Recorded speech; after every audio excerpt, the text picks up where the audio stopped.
নমস্কাৰ পুনৰবাৰ আপোনালোকৰ আগত এটা শ্বৰ্ট ভিডিঅ' লৈ প্ৰস্তুত হৈছোহি পুনৰবাৰ এখন লেটাৰৰ ওপৰত ডিছকাছ কৰিম যিবোৰ আমাৰ সঘনাই আমাৰ হৈ থাকে so' write a letter of complaint to the authority against frequent load shedding so' current আমাৰ এৰিয়াত গৈয়ে থাকে চ' কাৰেণ্ট গ'লে আমি কেনেকুৱা ধৰণৰ লোড শ্বেডিং যদি ৰেগুলাৰলি হৈ থাকে তো তেতিয়া আমি কেনেকুৱা ধৰণৰ এখন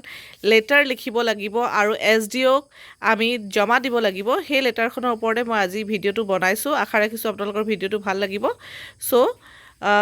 প্ৰথমতে আমি লিখিব লাগিব to the sub divisional officer SDO Assam state electricity বৰ্ডলৈ লিখিব লাগিব যিহেতু মই নাজিৰাৰ পৰা বিলং কৰোঁ সেইটো কাৰণে মই নাজিৰা বুলি লিখিছোঁ ছাবজেক্ট দিব complain against frequent load shedding তাৰপাছতে এই ধুনীয়া ধৰণে লেটাৰখন দিয়া হৈছে আপোনালোকে ভাল ধৰণে লেটাৰখন পঢ়িব আৰু আশা ৰাখিছোঁ আপোনালোকৰ লেটাৰখন ভাল লাগিব চ' ইয়াত এইদৰে লেটাৰখন লিখিব আৰু লিখি মেলি ইয়ৰ্ছ ফেইথফুল্লিকৈ সামৰণি মাৰিব